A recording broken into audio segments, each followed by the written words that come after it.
ప్రభువైన యేసుక్రీస్తు వారి శక్తి కలిగిన నామంలో కూడి వచ్చిన అందరికీ నా ప్రత్యేక వందనాలు చెల్లిస్తున్నాను.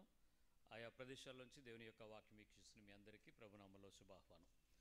మనం ప్రతి ఒక్క మంగళవారము దేవుని యొక్క మాటను కొంచెం ఎక్కువగా ధ్యానిస్తూ పరీక్షించుకునుట. విశ్వాసాన్ని పరీక్షించుకోవటం వేరు, దేవుని యొక్క మాటను నేర్చుకోవటానికి మన జీవితాన్ని ఆ రీతిగా ఆ క్రమంలో ఉంటున్నామో లేవో అనేది పరీక్షించుకోవటం వేరు. చాలాసార్లు దేవుని మాటలు వినేటప్పుడు ఇన్ఫర్మేటివ్గా ఉంటాయి. మనకు కొన్ని విషయాలపై బాగా చెప్పారు అన్నట్టు ఇన్ఫర్మేషన్ దొరుకుతూ ఉంటుంది. ఆ ఇన్ఫర్మేషన్స్ అన్నీ కూడా కరెక్షన్స్ కాదు, సరిచేసుకునేవి కావు. ఇన్ఫర్మేషన్ తీసుకోవటం యొక్క ఉద్దేశం ఏంటి? అలాంటి పరిస్థితులు వచ్చినప్పుడు అలాంటి పద్ధతులలో నేనున్నానా లేదా, అంటే నాకు తెలియపరచబడిన ప్రత్యక్షపరచబడిన అంశ ప్రకారము నేనున్నానా లేదా అనేది నా జీవితాన్ని నేను పనిచేసేటప్పుడు దానిని నేను కనపరుస్తాను లేక చూపిస్తాను, దాని మీద ఆధారపడి ఉంటుంది. అలాగే పరీక్షించుకునేటువంటి జీవితంలో వాక్యము ప్రతిసారి మీ దగ్గరకు వచ్చినప్పుడు, మన దగ్గరికి విన్నప్పుడు మనం తెలుసుకోవాల్సింది ఏంటంటే, ఈ వాక్యము నా కొరకు, ఈ వాక్యము నా జీవితాన్ని నేను మార్చుకునేట కొరకు, ఈ వాక్యము నా విశ్వాసాన్ని కాపాడుకొని బలపరచుకోవటానికి కొరకు, ఈ వాక్యము నా బ్రతుకుని సరిచేసేటువంటి ఒక చెక్కుడు రాయి లేక గీటు రాయి అని పరీక్షించుకోవటానికి. బంగారపు వస్తువుని కంసాల్వాని దగ్గరికి తీసుకెళ్ళినప్పుడు వాడు ఒక పలక మీద గీత పెడతాడు, చిన్న గీత పెట్టి మంచిది కాదండి, ఇది దొంగ బంగారం అంటాడు. లేదు, ఇది మంచి బంగారమే కానీ ఇది మేలిమి బంగారము అని చెప్తాడు. ఎందుకు? అది ఆ పలక మీద గీత గీసినప్పుడు, ఆ రాయి మీద రాసినప్పుడు ఆ విలువ మనకి ఎక్కువ తక్కువ అనేది ప్రమాణంగా మారుతుంది. వాక్యము యొక్క వివరము నీ దగ్గరికి వచ్చినప్పుడు ఆ వాక్య ప్రమాణము గీటురాయిగా పనిచేస్తుంది. అంటే అక్కడికి వచ్చినప్పుడు ఆ మాట ప్రకారం నేనున్నానా లేదా, ఈ మాట ప్రకారం నేను చేస్తున్నానా లేదా, ఈ మాటకు నేను మార్చుకున్నానా లేదా, ఈ మాటకు నేను సరిచేయబడిన పద్ధతికి జీవన విధానం ప్రమాణాలకు వచ్చాయా లేదా అనేది. ఎన్నిసార్లైనా మనము ఆ ప్రమాణాన్ని పరీక్షించుకోకపోతే, మార్చుకోకపోతే, వివరాన్ని అర్థం చేసుకునే స్థాయికి ఒప్పుకోకపోతే, మందిరంకి వెళ్ళాను, విన్నాను, రాశాను, చదివాను, వచ్చాను, అయిపోయింది. ఎన్నాళ్ళు? అయితే దేవుని మహాకృప ఏంటంటే, వినుటకు చెవులు కలిగిన వాడు వినుగాక అన్నాడు. అంటే ఏంటి? అందరికీ బయటుండే చెవులు ఉంటాయి, అంతరంగపు చెవులు తెరవబడి ఎవరైతే వినగలుగుతారో, ఇష్టపడతారో వాళ్ళకే వినబడతాయి. అందరికీ వాక్యం వినబడకపోవచ్చు. అయితే సమాజంలో బోధించమని చెప్పినటువంటి లేఖనం అందరి కొరకు ఒకే రకమైన వాట. ఈరోజు నువ్వు ఈ మాట వింటున్నావు, నీకు ఒక రకంగా అర్థమవుద్ది. రేపు మరొక పరిస్థితుల మధ్యలో ఉండేటప్పుడు ఇదే వర్తమానం విన్నప్పుడు నీ మరోలాగా కూడా అర్థమవుతుంది. ఎందుకు? సందర్భాన్ని బట్టి నీ చెవులు తెరవబడడం మారుతుంది. అందుకనే దేవుని దగ్గరికి వచ్చేటప్పుడట ప్రతి ఒక్క వ్యక్తి ఎలా రావాలట?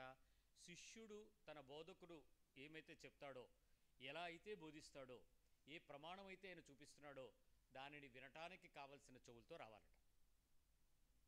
శిష్యునికి తగిన వినుబుద్ధితో రావాలంట. అలా వచ్చినప్పుడు గురువుగారు చెప్పేటువంటి మాట లేక వాక్యము చెప్తున్నటువంటి ఆ బోధ నీకు ఖచ్చితంగా అర్థమవుతుంది. అందుకనే ప్రతి ప్రమాణాన్ని పరీక్షించుకునేటప్పుడు ఆ మాటకు నేను తూగుతున్నానా, సరిచేయబడిన పద్ధతులకు రూపాంతరం చెందుతున్నానా లేదా అనే దానికే ఈ పరీక్ష. కాబట్టి ఈరోజు పరీక్షలో రోమపత్రికలో 1వ అధ్యాయము 30వ వచనంలో, ఆఖరి రోజుల్లో యేసు ప్రభు వారి యొక్క ఉగ్రత దినాలు చూస్తున్న రోజుల్లో ఈ భక్తి పారవస్యం ఎక్కువైపోయి భ్రష్టత్వంలోకి ఎక్కువైపోతారట. ఈ భ్రష్టులు ఎలా అవుతారని చెప్పే వాటిలో 30వ వచనంలో మరొక భాగాన్ని చూద్దాం. ఇక్కడేముంది?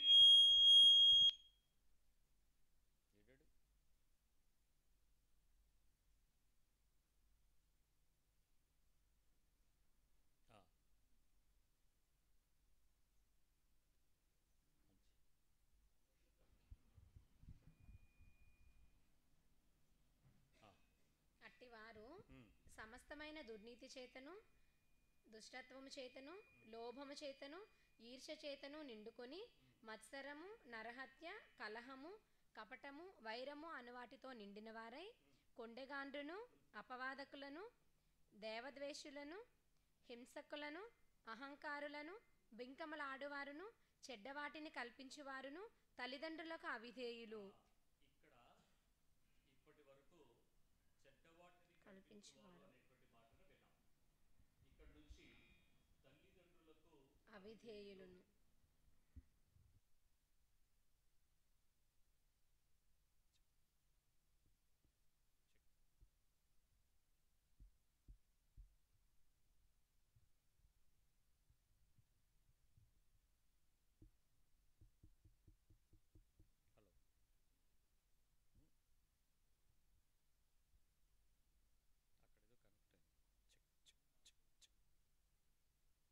ఏమా?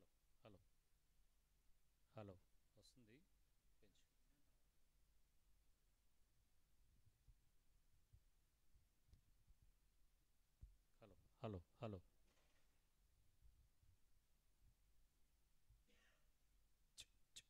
Check check. వస్తుంది చూడు. ఏమైంది? ఇప్పటివరకు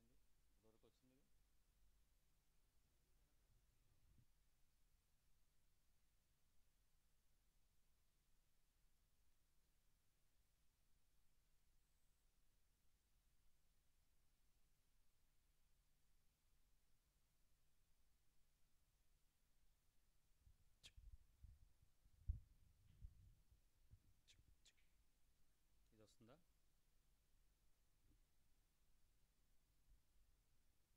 hello. Hello. Hello. Check check. ఇప్పటి వరకు ఇక్కడ అహంకారులు ఇవన్నీ మాట్లాడుకుంటూ చెడ్డవాటిని కల్పించువారును, తరువాత విషయం ఏంటిది? తల్లిదండ్రులకు అవిధేయులుగా మారేవాళ్ళు కూడా వస్తారని చెప్తుంది. తల్లిదండ్రులకు అవిధేయులు అనేటువంటి పదాన్ని ట్రాన్స్లేషన్ బైబిల్ ఏం చెప్పిందంటే తల్లిదండ్రుల మాట విననివారు అని చెప్తుంది. ఈ తల్లిదండ్రులకు అవిధేయులైనటువంటి వారు ఎలా ఉంటారో, ఎలా అవుతారో, ఎలా మారతారో, అసలు బైబిల్ ఎందుకు ఈ కండిషన్ని కాజ్గా మార్చటం చెప్పబడిందో మనం కొన్ని విషయాలు అర్థం చేసుకోవాలి. సాధారణంగా ఇది బైబిల్ చెప్పకపోతే లోకం పాటించదా? బైబిల్ చెప్పాల్సిన అంత ఆవశ్యకత, తల్లిదండ్రుల మాట వినండి పిల్లలారా అని చెప్పాల్సిన ఆవశ్యకత సమాజంలో ఉంటుందంటారా? ఇది మొదటి ప్రపంచానికి, అంటే మొట్టమొదట సృష్టి అయినటువంటి దైవ ప్రపంచానికి దేవుడే తన ఆజ్ఞలు ఇచ్చేటప్పుడు మొదటి ఆజ్ఞలుగా కూడా ఈ విషయం రాయబడింది.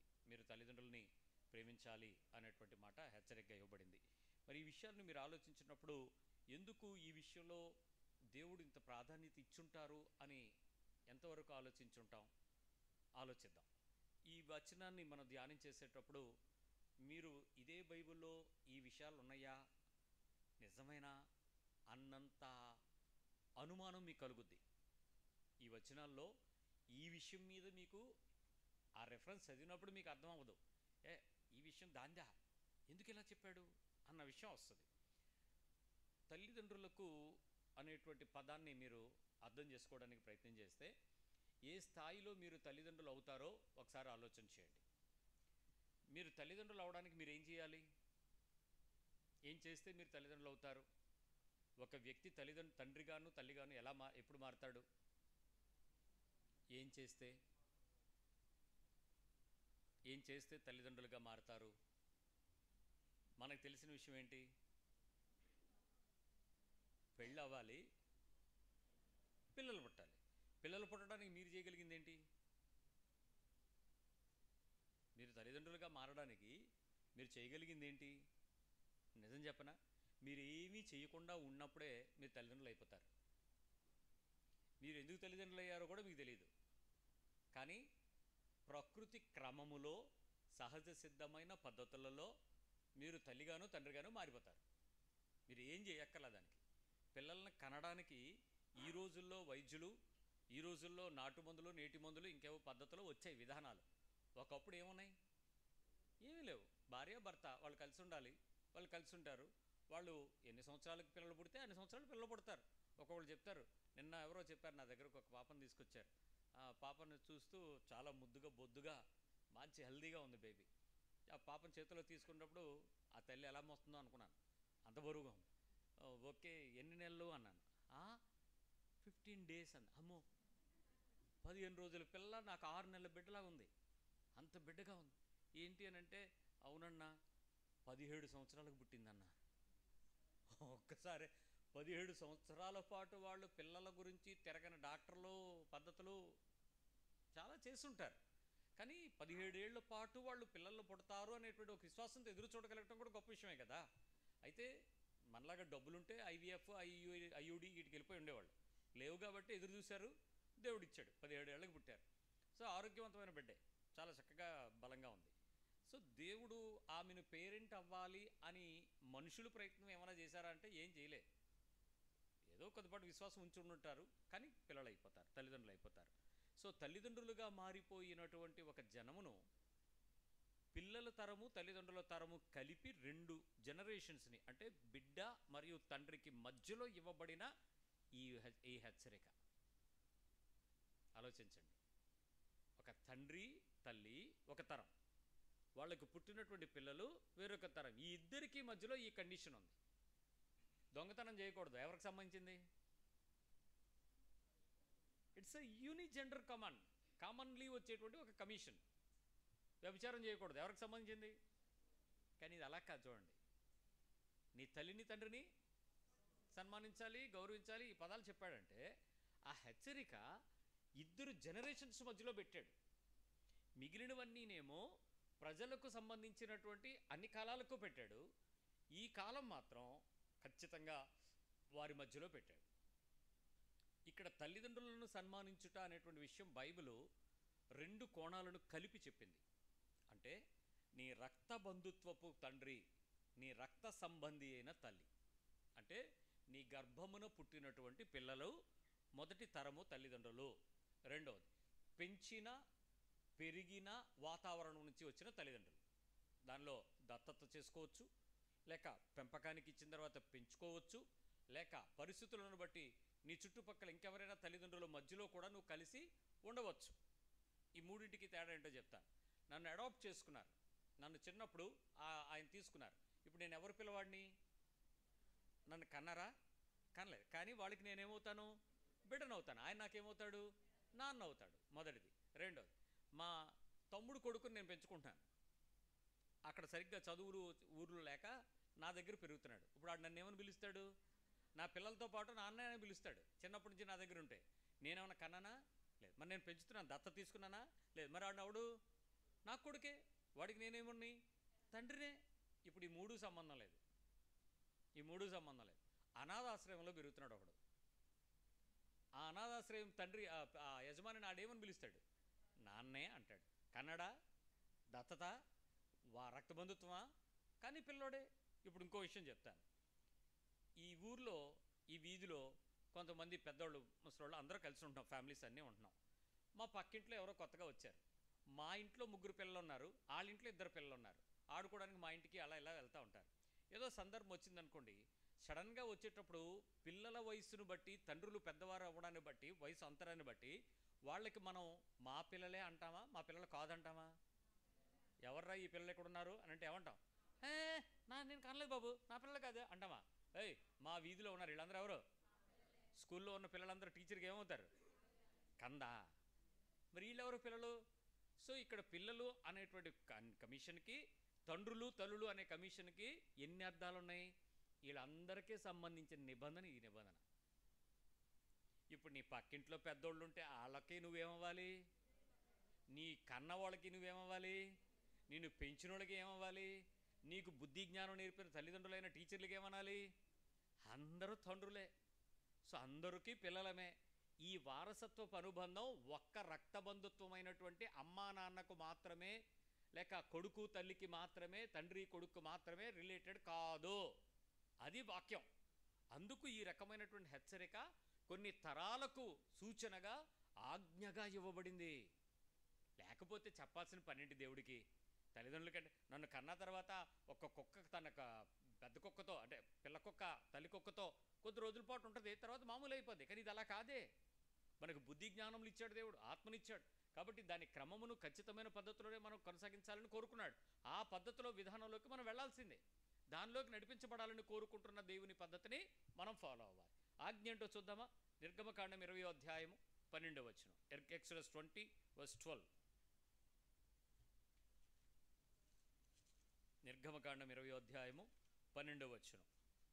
దేవుడైన యెహోవా నీకు అనుగ్రహించు దేశములో నీవు దీర్ఘాయుష్మంతుడు వగనట్లు. ఏమవ్వాలంటే దీర్ఘాయుష్మంతుడు. దీర్ఘమైనటువంటి ఎక్కువ సంవత్సరాల కాలం ఆయుష్ పొందాలంటే నీ తండ్రిని ఆ. నీ తల్లిని సన్మానించుము. ఇక్కడ స్పష్టత ఏంటంటే నీ తండ్రి నీ తల్లి ఎవరు వీళ్ళిద్దరు ఇప్పుడు? Yes, your blood. నీ రక్తమును పంచి ఇచ్చిన, నీ శరీరమును పంచి ఇచ్చిన, నీకు బుద్ధి జ్ఞానములు కలిగించు దేహమును ఇచ్చిన వారైనటువంటి తల్లిదండ్రులను మనము సన్మానించు. ఈ ఆజ్ఞ ఇవ్వవలసినటువంటి ఆవశ్యకత నిర్గమకాండంలో మోషేకి యెహోవా ఇచ్చినటువంటి ఆజ్ఞ. ఎందుకు ఇవ్వాల్సి వచ్చిందో ఒక పరంపర చరిత్ర మీకు ఒక విషయం చెప్పాలి. ఈ కాలానికి ముందుగా ఆదికాండము మనం చదువుతాం. ఆదికాండములో దేవుడు మనుషుల్ని సృష్టించినటువంటి విధానం ఉంది. ఇక్కడ సృష్టించిన తరువాత ఒక్కసారి మొదటి అధ్యాయానికి రండి. రెండవ అధ్యాయం రండి. దేవుడు మనిషిని తయారు చేశాడు. 7వ వచనం, 2వ అధ్యాయము. దేవుడైన యెహోవా నేలమంటితో నరును నిర్మించి వాని నాసికారంధ్రంలో జీవవాయువును ఊదగా నరుడు జీవాత్మ ఆయను. అయిపోయింది. మనిషి ఆత్మ సంబంధి అయిన శరీరమును పట్టుకున్నాడు. ఇప్పుడు శరీరం ఉంది, ఆత్మ లోపలికి వచ్చింది, జీవ ఆత్మ లోపలికి వచ్చింది. జీవ ఆత్మ సంబంధమైన సంపూర్ణతను ధరించుకున్నాడు. సో ఒక పర్సన్ ఒక రూపాన్ని ధరించుకున్నాడు. Right, fine. ఇక్కడ అయిపోయిన తర్వాత ఎక్కడైనా దేవుడు ఆదాముకు ఆజ్ఞలు ఏమని ఇచ్చాడా? ఈ అధ్యాయంలో మనకేమి ఇవ్వలే. తర్వాత 2వ అధ్యాయంలోకి వచ్చినప్పుడు ఇక్కడ ఒక మొదటి ఒకే ఒక ఆజ్ఞ ఇచ్చాడు. ఏమిచ్చాడు? నువ్వు ఏం తినాలి, ఏం తినకూడదు, తినాల్సినవి అన్నీ ఉన్నాయి, ఇవి తినద్దు అనేటువంటి విషయం ఆయనకి ఇచ్చాడు. అయిపోయిన తర్వాత దేవుడు స్త్రీని తయారు చేశాడు. తయారు చేసి అక్కడికి తీసుకొచ్చి వాళ్ళిద్దరిని మాట్లాడమన్నాడు. అయిన తర్వాత వాళ్ళిద్దరి విషయాల్లో మీరు చూసినప్పుడు నువ్వు నన్ను సన్మానించాలని చెప్పాడా? ఆదాముకు తండ్రి ఎవరో? దేవుడే తండ్రి. హవ్వకు తండ్రి ఎవరు? ఇప్పుడు తల్లి లేదు కాబట్టి అక్కడ తల్లి తండ్రి ఎవరు? దేవుడే. సో ఇప్పుడు వాళ్ళిద్దరికీ దేవుడు నువ్వు నన్ను సన్మానించాలని ఏమైనా చెప్పాడా? చెప్పలేదే. నువ్వు దీర్ఘాయుష్యు కలిగి ఉండాలి అని అంటే ఏటో ఒక ఆజ్ఞ ఇచ్చాడు. చూడండి అక్కడ. కాదు, సరిగ్గా చూడండి. 3వ అధ్యాయంలో నువ్వు దీర్ఘాయుష్యు కలిగి ఉండాలి అని అంటే ఏం చెయ్యాలని చెప్పాడు. ఇక్కడ చూడండి, 2వ అధ్యాయంలో ఉంది ఆ విషయం. నీవు సావకుండా ఉండాలి అంటే ఏముండాలంటే నువ్వు బ్రతికి ఆయుష్కాలపు దినములన్నీ హ్యాపీగా ఉండాలి అని అంటే నువ్వేం చేయాలని చెప్పాడు? మంచి చెడు తెలివితేటలు అలాగే జీవమును ఇచ్చేటువంటి వృక్ష ఫలాల విషయంలో నువ్వు జాగ్రత్తగా ఉండు. అవి నీకు నేను ఇవ్వాల్సిన టైంలో ఇస్తాను, లేకపోతే చేయాల్సిన పద్ధతిలో చేస్తాను, అప్పుడు నీకు దొరికే ఆయుష్ వేరు. కానీ ఈ పని నువ్వు చేయకుండా ఉంటే నువ్వు ఇలా ఉంటావు. కానీ ఇక్కడ నిబంధన ఏమొచ్చింది? ఆజ్ఞ వచ్చినప్పుడు ఏమొచ్చింది? నీకు ఆజ్ఞ ఏం చెప్తున్నాడంటే నువ్వు దీర్ఘాయుష్ కావాలంటే నువ్వు ఖచ్చితంగా ఈ పని నువ్వు చేసి తీరాలి అన్నాడు.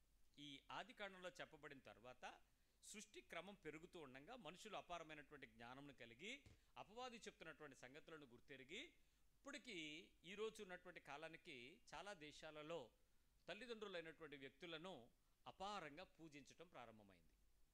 పూజిస్తున్నారు. పూజించుట అనేటువంటి పదం ఏంటంటే వారిని అత్యధికులుగా భావించి వారికి విగ్రహారాధన, ఫలహారము, నైవేద్యము, ధూపము, దీపము ఇత్యాది క్రతువులు వారికి చేస్తూ ఉంటారు. ఇది చెయ్యడానికి కుదరదు అని చెప్పాడు దేవుడు. ఈ విషయం ఆజ్ఞగా చెప్పాల్సిన కారణం ఏంటి అని అంటే పూజలు అందుకుంటున్నారు తల్లిదండ్రులు, వారిని పూజ చేస్తున్నారు. గురు పూజోత్సవము ఏం చేస్తారు? మీకు స్కూళ్ళలో ఈ మధ్యకాలంలో ఈ పోయే కాలం పెంచుతున్నారు. కుర్చీలేసి ముందు టీచర్ గారిని కూర్చోబెట్టి కాళ్ళకి నీటి పూసి పువ్వులేసి దండం పెడతారు. ఆ తర్వాత అమ్మను కూర్చోబెడుతున్నారు. తల్లిగారిని తల్లికి వందనమా కూర్చోబెట్టి ఆవిడికి వందనం చేయించి ఇది కూడా చేస్తున్నారు. ఇప్పటికీ చైనా, జపాన్ దేశాలలో ఇది చాలా పెద్ద ఫెస్టివల్. వాళ్ళ తల్లిని వాళ్ళ తండ్రిని ఖచ్చితంగా వారిని కూర్చోబెట్టి వారికి ప్రత్యేకమైన బహుమానం చిన్న పిల్లల దగ్గర నుంచి వాళ్ళు తయారు చేసుకొచ్చి వాళ్ళు కొనుక్కొచ్చో దాచో చేసో తీసుకొచ్చి పెడతారు. వాళ్ళ మమ్మీని వాళ్ళ డాడీని సాటిస్ఫై చేస్తారు. వాళ్ళు ఏంటంటే పూజ పొందుకున్నప్పుడు వాళ్ళు దీవిస్తారు అనేది. ఇప్పటికీ మనం ఎలాంటి ఆరాధిస్తామంటే పెద్దలైనటువంటి తల్లిదండ్రులు, మీరు బీహార్ నుంచి కొంచెం నార్త్ స్టేట్కి వెళ్ళే కొద్దీ సడన్గా కాళ్ళ దగ్గర వంగి ఏం చేస్తారు వాళ్ళు? నమస్కారం పెడతారు. అప్పుడు వాళ్ళు ఏమంటారో తెలుసా? జీతురాహు బేట, దీర్ఘకాలము దీర్ఘాయుష్తో దీవించబడిన ఆయన, పుల్లా పాపలతో వర్ధిల్లున ఆయన అని దీవించాలి. సన్మానించుట కాదు, ఇది పూజించుట, వారికి వంగి నమస్కరించుట. ఇది అత్యధికం అయిపోయింది. ఇది ఇంకా ఎక్కువగా ఇప్పుడు కాలంలో కూడా జరుగుతూనే ఉంది. వాళ్ళు చనిపోయిన తర్వాత కూడా వాళ్ళని ఆరాధించడం మనకు ఉంది. ఇప్పుడు ఎలాగో చెప్పనా? ఫోటోలు పెట్టడం, దండలు వేయటం, మార్చటం, మళ్ళీ దండలో పువ్వులు వాడిపోతాయి, వాళ్ళు తీసుకెళ్ళి మళ్ళీ బయట చెట్ల మీద వేయాలి, మళ్ళీ కింద వేయకూడదు. మరి రేపొద్దున ఏమవుతాయి అవి? వేస్తారు, వేసి తీసుకొని దండలు వేయడం. ఆ దండలు వాడిపోని దండలు ఇప్పుడు ఎండిపోయి ప్రకృతి రీత్యా కొంచెం తయారు చేసిన మోటరైడ్ దండలు వేసేయడం, ప్లాస్టిక్ కాదు. మళ్ళీ ఇంకా సంవత్సరానికి ఒకసారి వాళ్ళ ఫోటోలు తీసుకొచ్చి వాళ్ళకి బులహారాలు పెట్టడం. ఇవన్నీ ఏంటి? పూజించటమే. ఇవన్నీ పూజ చేసే భాగాలు. వాటికి సంవత్సరంకి ఒకసారి మనం జ్ఞాపకార్థ కూటం పెట్టి ఆ ఫోటోలు దించడము, అదే బూదులు దొలపడం. ఈ పనులు మనం చేస్తే వాళ్ళు సంవత్సరాల తరబడి చచ్చేంత వరకు పితరులకు క్రతువులు చేయాల్సిందే. వాళ్ళు ఏం చేస్తున్నారు? దాన్ని పితృలను వారు ఆత్మ పరమాత్మతో మమైక్యమయ్యేంత వరకు కూడా వారికి పితృకర్మలు జరిగించాలని, కర్మకాండలు కొనసాగించాలని ఈ పనులు చాలా పద్ధతుల్లో వాళ్ళు చేస్తూ ఉంటారు. వాళ్ళు ఎందుకు చేయాలి? అది నిబంధన. వాళ్ళు ఈ పద్ధతిలో ఆది కాండం నుంచి జరుగుతున్నటువంటి ఈ పితరులను పూజించు పని జరుగుతుంది. ఈ విషయం దేవుడు చూశాడు. ఇజ్రాయేలు ప్రజలు పెరుగుతూ ఉండగా వారు నడుస్తూ ఉన్న జీవిత విధానాన్ని చూసి, ఏంటి పూజించడం, ఎందుకు పూజిస్తున్నారా అని అడిగితే వాళ్ళు ఏం చెప్పారు తెలుసా? మేము పిండంగా కణంగా ఉండి శరీరాన్ని ధరించుకుని ఈ లోకంలోకి వచ్చామంటే ఎక్కడి నుంచి వచ్చాం? ఆ కడుపులో నుంచే వచ్చాం. కాబట్టి మేము ఎప్పుడూ కూడా వాళ్ళకి అన్ని సేవలు చేయాల్సిందే, పూజించాల్సిందే. ఈ రకమైనటువంటి క్రమం ఇప్పటికీ కూడా ప్రాచుర్యంలో నడుస్తోంది. ఇది నిబంధనగా మార్చినప్పుడు దేవుడు ఆజ్ఞగా ఇస్తూ, ఇది తప్పు, ఈ పని మీరు చేయొద్దు. కానీ ఏం చేయమని చెప్పాడు? ఇక్కడ పదం ఉంది 20వ అధ్యాయంలో నిర్గమకాండంలో. నీ దేవుడైన యెహోవా నీకు అనుగ్రహించు దేశములో నీవు దీర్ఘాయుష్మంతుడు వగనట్లు నీ తండ్రిని నీ తల్లిని సన్మానించుము. నువ్వు చేయాల్సిన పని ఏంటి తెలుసా? పూజ చేయడం కాదురా, వాళ్ళకి సముచితమైన స్థానమును, సముచితమైన విలువను, సముచితమైన మర్యాదను, సముచితముగా వారిని సన్మానానికి పాత్రులుగా ఎంచుట. పూజించుట కాదు, ఆరాధించుట కాదు, వాళ్ళకి దండం పెట్టడం కాదు, వాళ్ళకి సంవత్సరాలు చచ్చిపోయిన తర్వాత కూడా వాళ్ళకి ఆ పితృకర్మలు చెయ్యాలి, చెయ్యకపోతే నరకానికి పోతామని బెదరగొట్టుకునే పుస్తకాలు రాసుకోవడం కాదు. మీ బ్రతుకులను సరిచేసుకునేలాగా వారికి ఇవ్వవలసినటువంటి పెద్దలైనటువంటి వారికి సముచితమైన ఆ అర్హత చొప్పున వారి మర్యాదను, వారి సంస్కారం ప్రకారం వారికి క్రమమైనటువంటి సన్మానం చేయండి. అంతవరకే చేయండి. అది ఆజ్ఞ. అంటే ఎక్కువ చేయొద్దు, అలాగని తక్కువ చేయొద్దు, అలాగని నీకు నచ్చినట్టు చేయొద్దు, ఎవడో చెప్పినట్టు ఫాలో అవ్వద్దు. నేను నీతో చెప్తున్నట్టు చెయ్యి అన్నాడు. ఇక్కడ వచ్చిన మనకి ఇక్కడ అంతే కనపడుతుందండి. ఏమని? తల్లిదండ్రుల్ని. ఒక్క నిమిషం ఆలోచిద్దాం. ఏ వయసులో తల్లిదండ్రులను సన్మానించాలి? ఇది ప్రశ్న. ఏ వయసులో? ఇప్పుడు అక్కడ మా సంతు చెల్లి బాబుని ఎత్తుకుంది. వాడు ఎత్తుకున్న దగ్గర నుంచి ఆడు తంతనే ఉంటాడు. ఆడు సన్మానిస్తున్నాడా? ఏం చేస్తున్నాడు? మరి అది సన్మానమే. ఎందుకు తంతున్నాడు? ఆడికి ఇష్టం వచ్చినట్టు తంతాడు. మోకాళ్ళతో ఎక్కేస్తాడు, పొడుస్తుంటాడు, అరికాళ్ళతో తంతుంటాడు. ఆడి పసిగుడ్డు. వాడి నెలల కాలంలో, సంవత్సరాల మధ్య వాడికి అమ్మను నేను సన్మానించాలనే విషయం వాడికి అని తెలుసుద్దా? మరి ఎప్పుడు సన్మానించాలి? దానికి ఒక విలువ ఉంది, దానికి ఒక కండిషన్ బైబిల్ చెప్పింది. ఆ పద్ధతి మనం తెలుసుకోకపోవటం వలన ఇది ఆజ్ఞగా మారిపోయింది. మాకు తెలియదేటి అన్నట్టు ఉండిపోయింది. నిజంగా చెప్తున్నా, నేను ఈ వాక్యాన్ని మీరు ధ్యానం చేయడం ప్రారంభిస్తే, నేను ఇందాక అనుకున్నాను, ఇది ఒక్క సెషన్లో కంప్లీట్ చేస్తే భలే ఉన్ను, ఇది అన్ని సెషన్లు పెడితే ఫాస్ట్ ముందు సెషన్కి అదంతా దీనికి అర్థం అవుద్ది, మర్చిపోతారేమో అన్న బాధ వచ్చి ఒక సింగిల్ స్ట్రెచ్లో ఒక 4 గంటలు మాట్లాడితే బాగుంది అనిపించింది. ఈ మెసేజ్ ఇంతకుముందు ఫ్రైడే మెసేజ్లు ఉండేవి కదా, అలా ఒక స్ట్రెచ్ మార్నింగ్ మొదలు పెడితే 10 గంటలకు 11 గంటలకు మెసేజ్ స్టార్ట్ చేసి 3:30 అవును.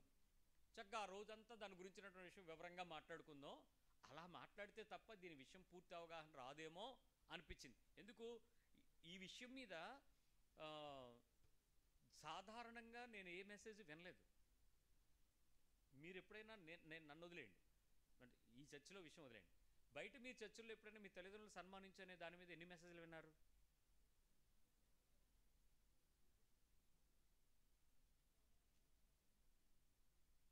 నేను ఛాలెంజ్ చేస్తాను, ఈ పదం వాడతాం కానీ దీని మీద ఏ మెసేజ్ ఉండదు. వ్యభిచరించొద్దు బోల్డ్ మెసేజ్లు ఉన్నాయి, దొంగతనం చేయొద్దు ఉన్నాయి, మిగిలినవన్నీ ఉంటాయి, ఇది ఉండదు. ఎందుకు ఉండదో తెలుసా? ఈ తెలియనోడు ఎవడు? అందరూ తెలుసు అనుకుని దీని గురించి ఆలోచించరు. అందుకని నేను అనుకున్నాను, లేదు దీని గురించి సరిగ్గా చదవాలి, సరిగ్గా అర్థం చేసుకోవాలి, మనుషులు వివరించాలి అని చాలా బాధ అనిపించిన దగ్గర నుంచి నిన్న రాత్రి నుంచి దీన్ని చదువుతుంటే చాలా కష్టంగా ఉంది, బాధగా కూడా ఉంది. అంటే ఈ వచనాన్ని అర్థం చేసుకోవటంలో ఒక్కొక్క మనిషి ఒక్కొక్క సందర్భాన్ని బట్టి ఒక్కో రకంగా ఎమోషన్ అవ్వే పరిస్థితి ఉంది ఈ వచనంలో. ఫర్ ఎగ్జాంపుల్, ఒక అబ్బాయి అమ్మా నాన్న నాకు అక్కర్లేదు, మా ఆవిడే నా దేవత అని చెప్పి దాన్ని పెళ్లి చేసుకుని వెళ్ళిపోయాడు. ఆ అమ్మాయి, మీరు పెంచితే పెంచారు, నా సంతోషాన్ని మీరు ఇవ్వట్లేదు కాబట్టి నా లవ్వు, నా కొవ్వు, నా హార్ట్ అక్కడ ఉందని ఆడి దగ్గరికి వెళ్ళిపోయింది. ఇప్పుడు అమ్మా నాన్న ఎవరు వాళ్ళకి? ఈ అబ్బాయి అత్తామామ ఆడికి ఉండరు, ఈమెకి ఆమె తాలూకు అత్తామామ ఉండరు. ఇప్పుడు వీళ్ళిద్దరు ఎవరు? ఏకసంతానం, భార్య భర్తే, ఇంకెళ్ళకి ఎవడుంటాడు? వీళ్ళకి అమ్మ నాన్న ఇంకా లేరు. వాళ్ళు ఈ వాక్యం విన్నప్పుడు వాళ్ళకి ఏమనిపిస్తుంది? ఒకలాగా అనిపిస్తుంది కదా. ఇప్పుడు మంచం మీద ఉండి మాట్లాడితే గడికి 10 నిమిషాలు నిన్ను పిలిచి ఉన్నావా అని అడుగుతుంటే నీకు ఎలాగుంటుంది? ఉండక సస్తావా అన్నట్టుండి నువ్వెప్పుడు సస్తావో చూస్తున్నా అని అంటాం కదా, వాళ్ళకు ఒకలాగా అనిపిస్తుంది. ఎందుకో పిలిచి మంచినీళ్ళు ఉప్పు కారం అంటే ఇస్తాం, ఉన్నావా అని అడుగుతుంటే మనల్ని ఏ పని వెళ్ళనివ్వకుండా, ఎక్కడికి వెళ్ళనివ్వకుండా మెంటలు వచ్చేది, చిరాకు వచ్చేదా? ఇంట్లో ముసలిడు ఉంటే ఎంత నరకం అండి. ఇలాంటి రకరకాల తల్లిదండ్రులతో మనం అనుభవిస్తున్న యాతన దేవుని వాక్యం అర్థమయ్యేటప్పుడు ఒక్కొక్క ఎమోషన్లో ఫీల్ అవుతాం. ఎవ్వరో ఉద్రేకపడిపోకుండా కొంచెం ఒళ్ళు దగ్గర పెట్టుకుని తల్లిదండ్రులను అనేటువంటి విషయంతో వింటే ఆత్మ చెప్పే సంగతి సరిగా వినపడదు. ఎందుకు నేను ఈ మాట ముందు చెప్పి నేను మెసేజ్లోకి వెళ్తున్నానని చెప్తున్నాను. నేను మొన్న ఒక యానివర్సరీ కార్యక్రమానికి వెళ్ళినప్పుడు oh brother, I really miss my mother అని చెప్పి ఓ మాట అన్నారు. నేను ఇంకా బాగా చూసుకుని ఉండాల్సింది, నేను చూసుకోలేకపోయాను అన్నాడు. ఇప్పుడు ఈ వాక్యం అలాంటి వాళ్ళకి ఇంకేం అర్థం అవుద్ది? ఏడుపు వచ్చేది. ఇంకా అయ్యో నేను అలా చేయలేదు, ఇలా చేయలేదు, అప్పుడు వినకపోయానే, అలా ఉన్నానే, ఇలాంటి ఫీలింగ్స్ వస్తాయి. సో ఇది ఎమోషనల్గా ఉండాల్సినటువంటి విషయం కాదు. ఆజ్ఞ అతిక్రమం పాపం. తెలియక చేసిన వాడికి కనికరం ఉంది, ప్రేమ ఉంది, శిక్షాదోషం తొలగించుకుని క్రీస్తు రక్తం ఉంది. సో ఓవర్ ఎమోషన్ అవ్వద్దు. అట్లని నువ్వు చేస్తున్న దానికి ఈ వచనం నాకు కాదులే, అయితే నేను బాగానే చూశాను మా అమ్మ నాన్న అని వదిలేకు. ఆ ఆజ్ఞ యొక్క నిబంధన యొక్క పరీక్ష మన జీవితాన్ని మార్పు చేయబడాలి. మనము దాని విషయంలో పశ్చాత్తాపాన్ని పొందగలగాలి. దానికి చెయ్యగలిగినంత ఆ పరిచర్య, వాక్యానికి కావలసిన పరిచర్యను మనం కూడా అందించగలగాలి. వర్డ్ మనల్ని లేపుతుంది, వాక్యం మనల్ని పైకి బతికిస్తుంది. దానికి అందించాలి, నేను సహకరించాలి వాక్యానికి. అప్పుడు నా బ్రతుకు మారుతుంది. అది క్రీస్తు పని, గుర్తుపెట్టుకోండి. సో ఆ విషయంతో మనం ఒక ఆలోచన చేద్దాం. ఈ విషయాన్ని ఒక చిన్న హెచ్చరిక చెప్తాను. ఈ 2వ వచనం మీకు చదివేటప్పుడు మీకు ఎలా ఉంటుందో చూద్దాం. ద్వితీయోపదేశకాండం 27, డ్యూట్రానమీ 27.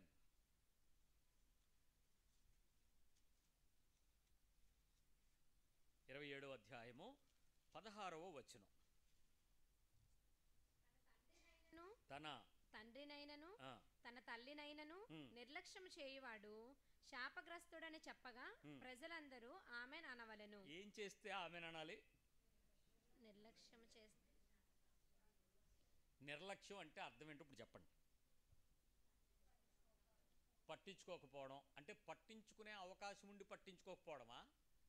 అవకాశం లేనప్పుడు వదిలేయడమా?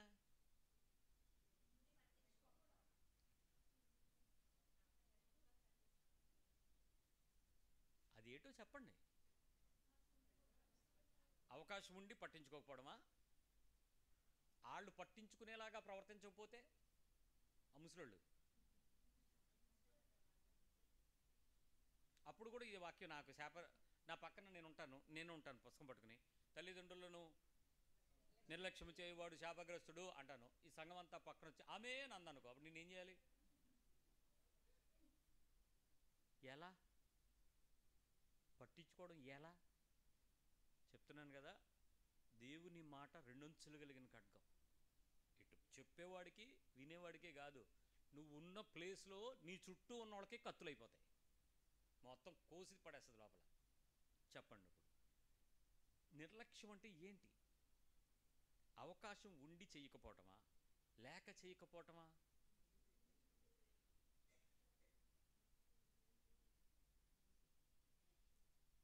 అసలు నిర్లక్ష్యం చేయకుండా ఉండాలంటే ఏం చేద్దాం చెప్పండి ముందు. నాన్న బాగున్నావా, అమ్మ తిన్నావా, ఉంటానే, అయిపోయింది. పట్టించుకున్నానా లేదా? పట్టించుకోలేదా? సరిగ్గా చెప్పండి. పట్టించుకోలేదా? మరి ఫోన్ చేశాను కదా, పలకరించాను కదా, తిన్నావా లేదా అడిగాను కదా, ఇంకంతకంటే ఎవడు అడుగుతాడు? రోజును ఏం తిన్నదో నేను అడగలేదు, అసలు ఉన్నదో లేదో నేను చూడలేదు. ఆవిడ ఎక్కడో అమెరికాలో ఉందో, నేను ఇండియాలో ఉన్నాను, నేను అలా పట్టించుకుంటాను? నిన్నే అలా పట్టించుకోమని చెప్పలేదు బైబిల్. అదేదో వేరే దేశంలో ఉన్నారు, కర్ణాటకలో ఉన్నారు, నేను ఆంధ్రాలో ఉన్నాను, ఎక్కడికి వెళ్తాను? కర్ణాటక ఆంధ్ర ఎందుకు, విశాఖపట్నంలోనే అవతల వీధిలో అమ్మ యువతల వీధిలో కొడుకున్నా వెళ్ళడానికి అవ్వదు. ఇప్పుడు ఏమంటే మా ఆయన వెళ్ళదన్నాడు, వెళ్తే మా ఆవిడ ఊరుకోదు. ఇప్పుడు ఈ పట్టించుకునేది ఎవడో? పట్టించుకోనట్టా? నిర్లక్ష్యం అంటే బైబిల్ ప్రకారం మీరు నిర్లక్ష్యం చేస్తున్నట్టా లేనట్టా? ఒకే ఇంట్లో ఉంటారు, అత్త కోడలు కొడుకు. ఏమ్మా అన్నావు అనుకో, ఎప్పుడు కొడుకును అమ్మ అంటది అక్కడికి వచ్చి కుక్కర్ విసిలేసినట్టు. ఇంకేం పట్టించుకుంటాడు వీడు? ఇప్పుడు అది నిర్లక్ష్యమా కాదా? ఆమేన్ అనేవాళ్ళు ఎవడన్నా ఉండాలేంటి? ఆలోచించండి.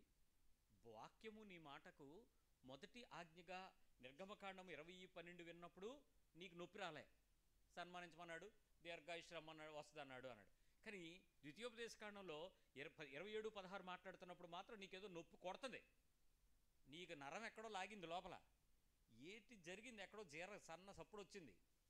ఏంటిది? నేను పట్టించుకోలేదా? ఒకవేళ ఈ వచ్చిన నా ముందు నిలబడితే నేను చచ్చిపోతానా? దీర్ఘాయుష్ నాకు ఇవ్వడా? నా ఆయుష్ అర్ధంతరంగా పోతుందా? నా పిల్లలు అనాథలు అయిపోతారా? నా భార్య విధవరాలు అవుతుందా? నేను చస్తానా? నీ క్వశ్చన్ ఇది పురుషుడికి కాదు క్వశ్చను, తల్లిదండ్రి. బైబిల్ విచిత్రం ఏంటంటే ఎక్కడ కూడా డీవియేషన్ ఇవ్వదు. తండ్రికి చెయ్యి, తండ్రికి తల్లికి చెయ్యి లేదు. తల్లి తండ్రి, భార్యాభర్త, ఇవి అన్డివైడెడ్ ప్రాపర్టీస్. ఇది ఉమ్మడి ఆస్తి. అమ్మా నాన్న, నాకు అమ్మా నాన్న ఇద్దరు శరీరం ఇచ్చారు, నాకు భార్యాభర్త ఇద్దరు కలిస్తేనే నాకు తల్లిదండ్రులు అవుతారు. So I cannot separate each one. So దైవ నిబంధన ప్రకారం ఎలాంటి స్థితిలో నా తల్లిని తండ్రిని నేను ఎలా సన్మానించాలి, ఎలా చూసుకోవాలి, ఎలా నిర్లక్ష్యం లేకుండా ఉండాలి? లక్ష్యముంచుటకు వ్యతిరేకం నిర్లక్ష్యత. లక్ష్యముంచాల్సిన పద్ధతి ఏంటి, విధానం ఏంటి, ఎట్లా ఉండాలి? ఈరోజు పోషించబడేటువంటి పరిస్థితికి, నేను ఫలానా అనే స్థితికి రావటానికి కారణం ఎవరు? ఖచ్చితంగా ఎవరు? No doubt. వాళ్ళు ఆస్తిపరులను పెంచారా నిన్ను? వాళ్ళు రాజకీయ ప్రముఖులని నిన్ను పెంచారా? వాళ్ళు పెద్ద ఉన్నతమైన కులంలో వచ్చారని పెంచారా నిన్ను? ఏమీ కాదే. ఈరోజున్న పరిస్థితుల్లో మీ ప్రాపర్టీ స్టేటస్లు కానీ, మీ జాబ్ ప్రొఫైల్స్ కానీ, మీ ఇన్కమ్ రిసోర్సెస్ కానీ, మీ ఎడ్యుకేషనల్ బ్యాక్గ్రౌండ్స్ కానీ, మీ తల్లిదండ్రుల నుంచి వచ్చినటువంటి స్థిరచరాస్తులు కానీ మిమ్మల్ని విలువైనట్టుగా చేశాయి. ఒక్క 15-20 years బ్యాక్ వెళ్ళండి, ఏంటి మన పరిస్థితి ఏంటి? ఏ స్థితిలో తల్లిదండ్రులు మనల్ని పెంచారు? ఇంకా విచిత్రం ఏంటో తెలుసా? ఒక్కొక్క తల్లి ఎలా కని పెంచిందో తెలీదు. నార్మల్ డెలివరీలు పురుళ్ళు పోసుకుని, సంకలో పిల్ల, కాళ్ళ మందు పిల్ల, కడుపులో పిల్ల, 3-4 వేసుకుని కనేసి 7-8 10 మందిని కనేసిన రోజుల నుంచి 3-4 వరకు. మళ్ళీ చంద్రబాబు నాయుడు నిన్న కూడా గట్టిగా చెప్పాడు, ఆ గైనకాలజిస్ట్ అడుగుతుంది, ఎలాగా కనేమంటావు నువ్వు, ఏమనుకుంటున్నావు నువ్వు అని అన్న సరే కనాల్సిందే, ఎడకనేయాల్సిందే. ఇంటికి ఒకటి చత్తనం, అప్పుడు ఇంకోటి పెంచలేము, కనలేము. అలాంటి బతుకుల్లో పిల్లల్ని కనమంటే ఆ రోజు కన్న తల్లిదండ్రులు ఏ స్థితిలో మనల్ని పెంచారా? ఎలా పెంచారు? జీతాలేవి, కొలువులేవి, పశువులేవి, పొలాలేవి, ఏం చేసి పెంచారు? ఆ గడ్డిలో మట్టిలో బతికి మనల్ని పోషించారే. ఏ జ్ఞానం ఎలా వచ్చింది? ఈరోజు 4 మొక్కలు నువ్వు ఇంగ్లీష్లో మాట్లాడేస్తే మీ అమ్మ యాసలో మాట్లాడుతుందని ఒక శ్రీకాకుళం నుంచి ఒక ఆమె ఎయిర్పోర్ట్లో నాకు కనపడింది. ఆవిడ పక్కన కూర్చుంది, మాట్లాడుతుంటే ఆ కూతురో కోడలో నాకు సరిగ్గా అర్థం కాలేదు, కానీ చాలా కోపం వచ్చింది. ఎక్కడి నుంచి వచ్చిందో సీరియస్గా వచ్చేసి, ఎందుకు ఇలా మాట్లాడుతున్నారు, మీరు మాట్లాడకూడదని ఎయిర్పోర్ట్లో చెప్పలేదా? చాలా సీరియస్ అయిపోతుంది. అంటే ఈవిడ భాష ఏం మాట్లాడుతుంది? శ్రీకాకుళం భాష అదే, వెనక్కుండారు, కూర్చుకుండారు, ఈ పోగు వెనక్కి కూర్చుకుంటారంటే ఇప్పుడు మీరందరూ ముందు కూర్చుండి కదా, అందులో డ్రెస్సులు, ఆవిడకి మరి ఆ డ్రెస్సులు వేయలేదు, అందుకనే వెనక్కి కూర్చుకుంటారుతోనే ఎయిర్ప్లేన్ ఎక్కడానికి వచ్చింది. కడియాలు, ముక్కుకి నత్తు, ఇవన్నీ నాకు తెలుసు కదా మా ఊరు, అందుకని పక్కన కూర్చొని నేను పలకరిస్తున్నాను. వచ్చేసి మాట్లాడొద్దని చెప్పానా అని అన్నాను. అమ్మ మాది శ్రీకాకుళం, నువ్వు వెళ్ళాను. ఏదో బడాది, ఏ లండన్లో చదువుకుంటే ఈ కొడుకు తగులుకున్నాడో తెలుసు. ఈ తల్లిను తీసుకెళ్తానికి వచ్చి అవమానంగా ఫీల్ అవుతుంది. రేపు పొద్దున్న దాన్ని పురుడిపోతే పోయాల్సింది ఈవిడే. ఈ ముసిల్దాన్ని లేకపోతే ఆ లండన్లో బతుకులేదు, ఆ కెనడాలోనూ. ఈవిడ మాత్రం ఎయిర్పోర్ట్లో ఎవరితో మాట్లాడకూడదు. మేమిద్దరం కాసేపు మాట్లాడుకుంటూ ఫ్లైట్ ఎక్కేంత వరకు ఆవిడ చెబుతుంది, అది కాదు నాయన, మన భాష మనకు మమకారం కదా. సో చాలాసేపు మాట్లాడుకున్నాం. ఏమన్నా నాతో పాటే తీసుకెళ్ళాను. ఆవిడేం పక్క రానివ్వట్లేదు. ఏంటి ఆ రామోషి? ఆమె కట్టు, ఆమె వస్త్రధారణ, ఆమె వేషధారణ, ఆమె భాష, ఆమె నైజం మనకి ఆస్వాదించదగినంత కల్చర్ మోడర్నైజ్డ్గా కనపడలేదు. కాబట్టి అది నిర్లక్ష్యం కాదారా నాన్న? అది నీ తల్లిని తండ్రిని నిర్లక్ష్యం చేయడం కాదా? ఆ మంచి బట్టలు కొనివ్వాల్సిన బాధ్యత ఎవరిది? కొడుకుగా నీకు లేదా? తల్లిని చూసుకోవాల్సిన బాధ్యత ఆడపిల్లగా నీకు లేదా? నీ అత్తమామల్ని పెంచాల్సిన బాధ్యత కోడలుగా నీకు లేదా? నిర్లక్ష్యం. మరి శాపం నీ మీద రాక ఎక్కడొస్తుంది? ఆయుష్ ఎక్కడ దొరుకుతుంది నీకు? మధ్యలో బీపీ ఎందుకు వస్తుంది నీకు? మధ్యలో షుగర్ ఎందుకు వచ్చేది? అయ్యే ఆయుష్ తగ్గించే ప్రమాణాలు. అవుతున్నారు అందరూ. ఆయుష్ తగ్గిపోద్దండి. ఎలా తగ్గిపోద్ది? ఎలా తగ్గిపోద్దో సింపుల్ చెప్తాను. ఒక్క పూట మాత్రం మర్చిపోండి, ఆ రాత్రి వరకు ఎలా ఉంటుంది మీకు? ఫుల్ డే బాబు మాత్రం వేసుకోలేదు, ఏటవుతుంది ఇంకా రోజంతా అవుతుంది నీకు. ఆయుష్ ప్రమాణం తగ్గిపోవడం అంటే అయ్యే టెన్షన్లో. ఇంకా అక్కడి నుంచి పూటంత కాళ్ళు అవుతున్నట్టు ఉంటే ఏటవ్వదు. నీ ఆయుష్ రోజు రోజుకి తగ్గిపోవడానికి నీ అపనమ్మకపు మాటలే నిన్ను పడేస్తాయి. ప్రాబ్లం ఏంటి? నువ్వు చేయాల్సిన పని సరిగ్గా కర్తవ్య నిర్వహణ చేస్తే దేవుడు ఆనందిస్తాడు.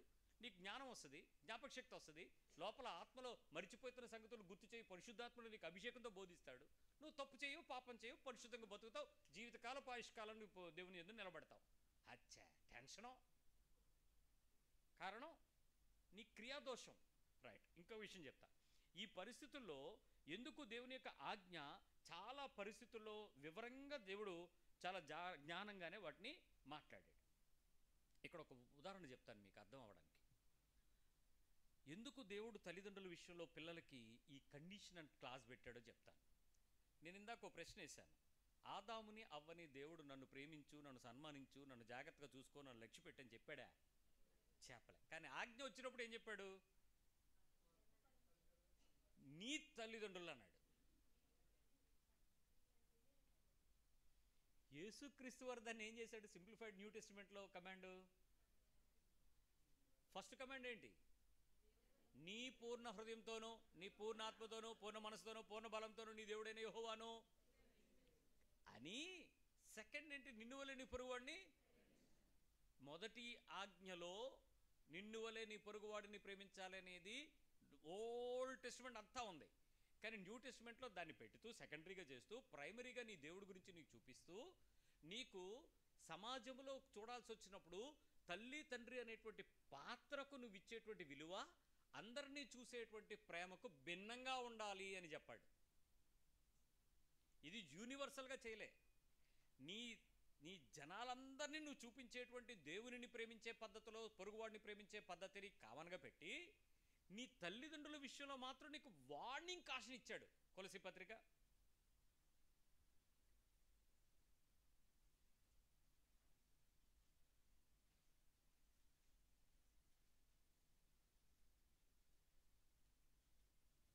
3వ అధ్యాయము 20వ వచనం. పిల్లలారా, అన్ని విషయములలో మీ తల్లిదండ్రుల మాట వినుడి. బా, ఎన్ని విషయాల్లో? అన్ని విషయములలో వినండి. ఇది ప్రభువును బట్టి మెచ్చుకొనదగినది. ఎందుకు ఆ మాట చెప్పాడు? ఆజ్ఞలు ప్రత్యేకంగా పెట్టి ఇక్కడ ఇంకో మాట చెప్పనా? మీరు బాధపడినంటే చెప్తాను. ఒకసారి చెప్పండి, నాకు బాధపడినండి అని. 18వ వచనం కూడా చదవండి. అయితే భార్యలారా, మీ భర్తలకు విధేయులై ఉండుడి. అందుకే చెప్పాను మీరు బాధపడద్దని. వాక్యం వచ్చినప్పుడు వాక్యం అన్ని వైపులా చదవాలా, అంతేగాని అది ఒకటే చెప్పద్దు. భార్యలారా, మీ భర్తలకు విధేయులై ఉండుడి. అసలు సమస్య అదే కదా. ప్రభువుని బట్టి వాళ్ళ మాట వినమంటే వింటాం, అంతేగాని మరీ విధేయత అలాంటి పదాలు వాడితే కష్టంగా ఉంటుంది. విధేయులై ఉండుడి. ఇంకా ఇది ప్రభువును బట్టి యుక్తమై ఉన్నది. ఇక్కడ చూడండి, ప్రభువును బట్టి అనే పదం చెప్పడం కోసం మీకు ఈ వచనం చెప్పాల్సి వచ్చింది. ప్రభువును బట్టి ఇదేంటి? యుక్తమై ఉన్నది. యుక్తమై ఉన్నది. యుక్తము, దేవునిని బట్టి ఇది ఖచ్చితమైన, విలువైన, ఉపయోగకరమైన, సంతోషకరమైన, సత్యమైనటువంటి పని యుక్తమై ఉన్నది. నెక్స్ట్, భర్తలారా, మీ భార్యలను ప్రేమించుడి, వారిని నిష్ఠూర పెట్టకుడి. Same condition apply. భర్తల భార్యలు ఏం చేయాలి? నిష్ఠూర పెట్టకూడదు. ప్రేమించండి ప్లస్ నిష్ఠూర పెట్టకండి. రెండు మాటలు చెప్పాడు. ప్రేమించేటప్పుడు నిష్ఠూరం అనేది మాట్లాడకూడదు. నిష్ఠూర పెట్టడం అంటే ఏం లేదు, భార్య ఏదో చెప్తున్నాడు ఆహా అనడానికి అంతే. అబ్బా ఆహా అంటే ఏంటి అర్థం? నువ్వు ఎటకారాలు చేస్తున్నావు. రెండోది, అబ్బా మా ఆవిడకి కూడా తెలిసిపోతున్నాయే అన్నాడు, అదే నిష్ఠూర పెట్టడం. ఏంటి ఈ మధ్య బ్రెయిన్ వాడుతున్నట్టున్నావు, అదేంటి బ్రెయిన్ వాడకుండా ఎక్కడ పెట్టింది? అదేమన్నా కోతి ముసలి కథలాగా ఏదైనా చెట్టు మీద పెట్టింది ఏంటి? మరి నీ దగ్గరే ఉంది. ఏంటో ఈ మధ్య మా ఆవిడ బాగా అంటే అదే నిష్ఠూర పెట్టాలి. అలాంటి ఆశలు వేయకండి. ఇది ప్రేమించేటప్పుడు చేయకూడని పనులు. నెక్స్ట్, పిల్లలారా, అన్ని విషయములలో మీ తల్లిదండ్రుల మాట వినుడి, ఇది ప్రభువును బట్టి మెచ్చుకొనదగినది. ఇక్కడ ఖచ్చితంగా మెచ్చుకోదగింది 3 విషయాలు చెప్పాడు. మొదటిది ఏంటి? భార్య భర్త. రెండవది ఏంటి? భర్త భార్య. మూడవది ఏంటి? పిల్లలు తల్లిదండ్రులు. నాలుగవది ఉంది చెప్పనా? తండ్రులారా, మీ పిల్లల మనసు కృంగకుండునట్లు వారికి కోపము పుట్టింపకుడి. దాసులారా, ఈ 4వ విషయం చాలా వార్నింగ్. ఎందుకు చెప్పాడు? ఈ 4 ఒక రకమైనటువంటి ఆజ్ఞలు. దానికి సమానంగా మరొకటి చెప్పాడరా, సమాంతరం అంట, దీన్ని ప్యారలిజం అంటాం. ఈ ప్యారలలో ఏం చెప్పాడు? దాసులారా, మనుషులను పెట్టువారైనట్టు కంటికి కనబడవలనని కాక ప్రభువునకు భయపడుచు శుద్ధాంతఃకరణ గలవారై శరీరమును బట్టి మీ యజమానులైన వారికి అన్ని విషయములలో విధేయులయుండుడి. అది ఇక్కడతో ఆపుతాడు ఆ విషయం. ఇక్కడ యజమాని, దాసుడు, ఎంప్లాయీ అండ్ ఎంప్లాయర్, ఈ ఇద్దరికి మధ్యలో ఇలాంటి రిలేషన్స్ మనకు చాలా ఉంటాయి. హౌస్ ఓనరు, టెనెంట్, ఇలాంటి చాలామంది చెప్పుకోవచ్చు. ఈ ఈ ఇష్యూస్లో మనం మాట్లాడేటప్పుడు ఈ 4 క్లాజెస్ అంటే మెజర్గా భార్యాభర్త, పిల్లోడు తండ్రి, అదే పిల్లలు తండ్రులు, మూడోది పనోడు యజమాని. ఈ మూడింటి విషయంలో ప్రభువును బట్టి చేయవలసిన కొన్ని పనులు ఆ ప్రకారం చెయ్యకపోతే మీరు ఆజ్ఞాతిక్రమంతో సమానం. జాగ్రత్త. మీరు ఏం చేసినప్పటికీ కూడా అవతల వాడు ఎలాంటి, అందుకే ముష్కరులైన మీ యజమానులకు మీరు ఏమై ఉండాలంట? లోబడి ఉండాలి. ఆఫ్టర్ ఆల్ ఉద్యోగం జీతం ఇచ్చినంత మాత్రంలో నువ్వు నా మీద పెత్తనం చేసేస్తావెట్రా అంటే చేస్తాడు. నువ్వు మూసుకుని భరించాలి. చెప్పాల్సిన పద్ధతిలో కన్వే చేసుకోవాలా, చేయాల్సిన పద్ధతిలో ఓపికగా కష్టపడి పని చేయాలి. అంతేగాని నువ్వు బాసు నేను బాసు అంటే కుదరదు. జాగ్రత్త. ఈ 4 విషయాలలో పిల్లల విషయంలో చాలా జాగ్రత్తగా తల్లిదండ్రులకు ఏం చేయమని చెప్పాడు? పిల్లల విషయంలో ఈ ప్రభువును బట్టి ఇది మెచ్చుకోదగినది. మెచ్చుకోదగినది, అప్రిషియేటెడ్ థింగ్స్. ఇట్స్ రియల్గా ఆ పని చేస్తే దేవుని బట్టి వాళ్ళని ఏం చేయొచ్చంట, అబ్బా అనాలంట. ఎందుకో ఈ విషయం మీకు అర్థం అవడానికి చెప్తున్నాను. ఆదాముని దేవుడు నేల నుంచి మట్టిని తీశాడు, తన షేప్లో తయారు చేసుకున్నాడు, అన్నాడు జీవవాయువు, కళ్ళు తెరిశాడు. ఎవరిని చూశాడు? దేవునికి స్తోత్రం. తనకు తండ్రి ఎవరు ఇప్పుడు? తండ్రి, దేవుడు. అందుకే యేసుక్రీస్తు వారు దేవుడిని మనకు పరిచయం చేసేటప్పుడు ఏమని పరిచయం చేశాడో తెలుసా? అబ్బా. దానికి తెలుగులో భాష తండ్రి. జీసస్ దేవుడిని మనకు పరిచయం చేసేటప్పుడు దేవుడు అని చెప్పరా, తండ్రి అని చెప్పాడు. తండ్రిగా పరిచయం చేశాడు. దేవుడు తన గురించి తాను పరిచయం చేసుకునేటప్పుడు కూడా I am that I am, నేను ఉన్నవాడను అనువాడను అన్నాడు. కానీ తండ్రి అని చెప్పలా. ఎందుకు? ఆదాము ఆ తండ్రి అనేటువంటి విషయాన్ని చూడడంలో తప్పు జరిగింది, గ్రహింపులో తప్పు జరిగింది, వాస్తవాన్ని ఒప్పుకోవటంలో తన మనస్సు కొన్ని పరిస్థితులను దాటి పనిచేసింది. ఎందుకు పనిచేయాల్సి వచ్చింది? స్వచిత్తం యాడ్ అయ్యింది. అతడు దైవ స్వభావపు పోలికలో ఉన్నాడు కాబట్టి సొంత నిర్ణయం తీసుకోగలిగాడు. సో ఇతడు నా తండ్రి అని ఆలోచించి తండ్రి చెప్పేది నేను వినాలి అనుకోవడానికి బదులు ఆయన నాకు స్వచిత్తం ఇచ్చాడు కదా, నేను ఏ డెసిషన్ తీసుకున్నా కరెక్టే అనుకున్నాడు. అవ్వ చేసిన పని, ఆదాం చేసిన పని అదే. వాస్తవానికి వస్తున్నాను వినండి. కడుపులో నుంచి బిడ్డ బయటకు వచ్చింది. ఎవరిని చూస్తుంది? నర్సును అనకండి. ఇంట్లో ఎవరిని చూస్తుంది? అమ్మ దగ్గరే తెస్తుంది. కళ్ళు తెరిచిన తర్వాత, ఊహ తెలిసే తర్వాత, అంటే పిల్లలు కళ్ళు తెరిచి ఇలా చూశారన్నంత మాత్రం మిమ్మల్ని గుర్తుపెట్టారు. వాళ్ళకి అది ఏదో లోకం. కడుపులో ఉండే ప్రపంచం నుంచి బయటకు వచ్చిన ప్రపంచం కొంత. వాళ్ళకి ఊహ తెలిసేటప్పుడు ఫస్ట్ ఎవరిని చూస్తారు? మిమ్మల్ని. స్వరాన్ని బట్టి, శరీరాన్ని బట్టి, తీవ్రతను బట్టి తండ్రి తల్లినే చూస్తారు. ఆదాము కన్నులు తెరిచి తండ్రిని చూశాడు. అవ్వ కన్ను తెరిచి తల్లి అయిన తండ్రి అయిన దేవుని చూసింది. కొడుకు కూతురు కన్నులు తెరిచి ఎవరిని చూడాలి? అమ్మల్ని నాన్నలనే చూస్తారు, తల్లి తండ్రులనే చూస్తారు. దేవుని దగ్గర నుంచి ఉన్నటువంటి సృష్టిని ఎలాగైతే ఆదాము అవ్వలు స్వతంత్రించుకున్నారో తల్లి తండ్రి యొక్క స్వాస్యమును పిల్లలు అలాగా స్వతంత్రించుకుంటారు. సో ఈ పిల్లలైనటువంటి పిల్లలు, మన పిల్లలు మనల్ని చూస్తూ, మనల్ని వింటూ, మనల్ని చేస్తున్నటువంటి పనులను వాళ్ళ దగ్గరగా ప్రత్యక్షంగా చూసుకుంటూ, పరీక్షించుకుంటూ, పరిశీలించుకుంటూ మన జీవితాన్ని వాళ్ళు క్యారీ చేస్తారు. ఆదాముకి ఎందుకు ఆజ్ఞ ఇవ్వబడలేదు అనంటే ఆదాముకు ముందు ప్రపంచం లేదు. He is the only one, she is the only woman. కాబట్టి వాళ్ళకి ఇంకొకరినో చూడాలి, చేయాలి అన్నదానికి ఆజ్ఞలు లేవు. కానీ నిబంధనలో ప్రజలు, మన కొత్త నిబంధనకు పాత నిబంధనలో యేసుక్రీస్తు వారి ద్వారా వచ్చిన ఆజ్ఞలలో ఈ నిబంధన యొక్క క్రమం ఏంటంటే ప్రతి వ్యక్తి ఖచ్చితంగా వాళ్ళ తల్లిని తండ్రిని పోలి శరీరం పట్టుకుని వస్తాం కాబట్టి, బుద్ధులు, జీన్సు, అలవాట్లు, ఆలోచనలు దానిలో నుంచి బయటకు వస్తాం కాబట్టి వాళ్ళని చూస్తూ వాళ్ళు చేసే విషయాలలో మనం ఒక పద్ధతికి లోబడడానికి, వాళ్ళని గౌరవ సూచకంగా వాళ్లతో మనం జీవించే జీవితానికి ఒక క్రమమును దేవుడు ఏర్పాటు చేయాలనుకున్నాడు అందుకొరకు. కాబట్టి మనము మన తల్లిదండ్రులను చూస్తూ పెరుగుతూ, వాళ్ళు చేసిన విషయాలను బట్టి మనం చేస్తూ, మనం నేర్చుకోవాల్సిన విషయాలని వాళ్ళ దగ్గర నుంచే నేర్చుకున్నాం. ఈరోజు ఇక్కడ కూర్చున్న మీలో ఐఐటి ప్రొఫెసర్లు అయినా, సుప్రీంకోర్టు జడ్జి అయినా, ప్రధానమంత్రి అయినా, రాష్ట్రపతి అయినా, నిన్ను పెంచిన మీ తల్లే ముఖ్యం, తండ్రే ముఖ్యం, నువ్వు కాదు. నీ బేసిక్ రూట్స్ ఎక్కడి నుంచి వచ్చాయి చెప్పండి. ఈరోజు వచ్చింది పోర్ట్ఫోలియోలు, మీ చదువులు, మీ డిప్లొమాలు, డిగ్రీలను.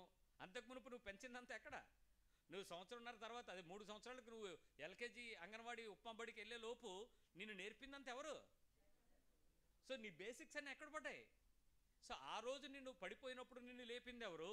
నువ్వు మోకాళ్ళ మీద పడిపోతూ ఉంటే, జారిపోతూ ఉంటే, ఇసుకలోకి వెళ్ళిపోతుంటే, అమ్మో నా కొడుకు, నా కూతురు నడుము మీద వేసుకుంది ఎవరు?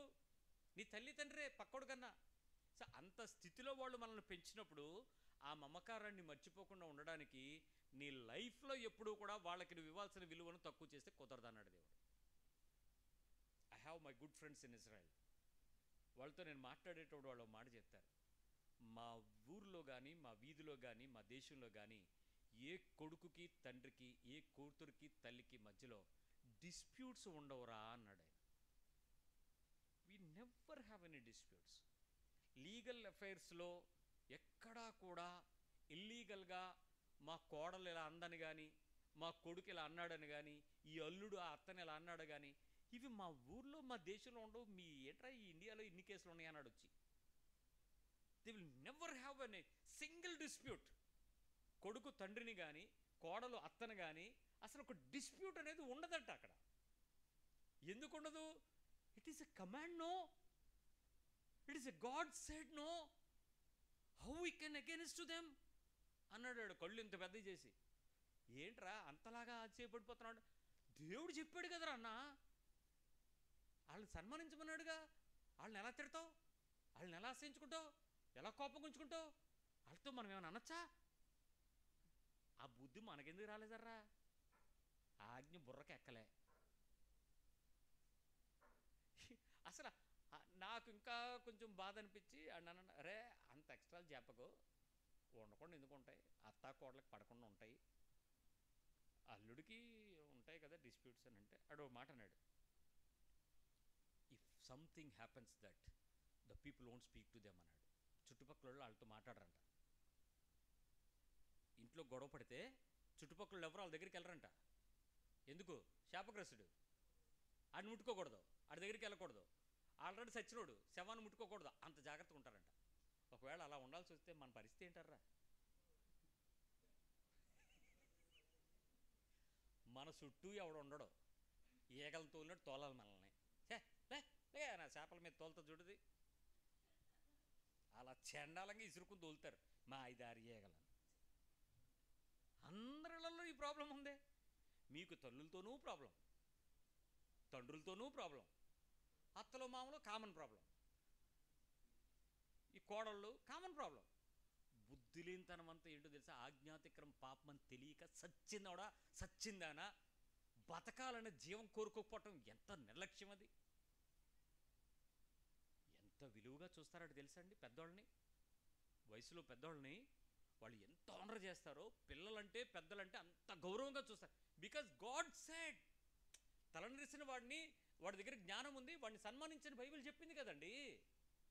నేను చెప్తున్నాను ఇప్పటికి వినండి, న్యూ టెస్టిమెంట్ని వాళ్ళు ఫాలో అవ్వకపోయినా దేవుని ధర్మశాస్త్రమును ఫాలో అవుతున్న వాళ్ళకే దైవ భయముతో ఒక వృద్ధుడును, ఒక పెద్ద తల్లిని, ఒక తండ్రిని ఎంత సన్మానించాలో అనేటువంటి విషయంలో వాళ్ళు అంత జ్ఞానం కలిగి ఉంటే, ఈ ఆజ్ఞకు లోబడితే అసలు క్రీస్తులో నుంచి వచ్చిన మనం ఇంకెంత ఉండాలరా? ఎంత ఇంపార్టెన్స్ ఇవ్వాలి? ఇప్పుడు మనకు ఒక ఆలోచన వస్తుంది. నేను ఇందాక చెప్పాను వాక్యం మొదట్లో, ఓవర్ ఎమోషనల్ అయిపోకండి, బుర్ర గట్టిగా సరిగ్గా పెట్టుకుని వినండి. ఇంత కష్టమైపోయింది, ఇప్పుడే వాక్యం విన్నాను, మా అమ్మని తెచ్చేస్తాను, మా అన్న ఇంక ఇంటి ఉంచేస్తాను, మా నాన్న ఇక్కడే ఉంచేస్తాను, ఇంక మరి అవ్వదు, ఇంకా అవదండి. అప్పుడు ఆవిడ అయితే మా నాన్న మా అమ్మని తెచ్చేనా, ఇప్పుడు ఈడండి వాక్యం ఏం విన్నావు, అదే అడుగుతుంది ఏం విన్నావని. నేను విన్నాను, నువ్వేం విన్నావు అని అంటే, తల్లి తండ్రి నీకు తల్లి తండ్రి మరి నాకు లేడా? హై, భారతదేశం ఏం చెప్తుంది? ఏం చెప్తుంది భారతదేశం? బైబిల్ ఏం చెప్పింది చెప్పు. భారతదేశం ఏం చెప్పిందంటే, ఆ కోడలనేమి ఇక్కడ తెచ్చేసుకోమంది, కోడల్ని మన దగ్గర తెచ్చేసుకోవాలి, అల్లుడు నన్ను పట్టించుకోవని చెప్పింది, పట్టించుకోవద్దని చెప్పిందా? శాస్త్రం గరికిపాటు ఈ మధ్య మాట్లాడుతున్నాడు, ముందుంచి బుర్ర ఎక్కడ పెట్టుకున్నాడు కానీ ఆయన సరిగ్గా తీసి చెప్తే వాళ్ళు కూడా ఆయన కూడా పిలవరు ఇలాంటివి చెప్తే. అందుకే వాళ్ళు కూడా తానా రాముడు దేవుడు అంటున్నాడు. శాస్త్రం చాలా రెండింటినీ స్పష్టంగా చెప్పింది. నీకు ఒక తల్లిదండ్రులైన వారు 2 తల్లిదండ్రులుగా మారుతున్నారని చెప్పింది. పెళ్ళైతే కన్యాదానం చేసేసి వెళ్ళిపో, అత్తమామను వదిలే కాదు, 2 ఉంటారు, 2ని కలిసి చూసుకొని చెప్పారు. ఇప్పుడు ఇద్దరికీ బాధ్యత, 2 కలిసి చూసుకోవాలి. ఇటు కోడలు కొడుకు కలిపి, ఇటు అల్లుడు కూతురు కలిపి 2ని జాగ్రత్తగా చూసుకోవాలి. 2 తల్లిదండ్రులే. Both the conditions are common. It's not only male, it is not only female. అందుకే బైబిల్ ఇందాక నుంచి చెప్తాను, భార్యాభర్త ఒకటే, తల్లి తండ్రి ఒకటే, యజమాని పనివాడు ఒకటే. ఇది one organization, don't separate it. మా ఆవిడ పిల్లలు వేరు, మా ఆవిడ తల్లిదండ్రులు వేరు, don't do it, the nonsense. So నువ్వు ఆ హంబుల్ హార్ట్తో వాళ్ళకి విలువ ఎలా ఇస్తావు?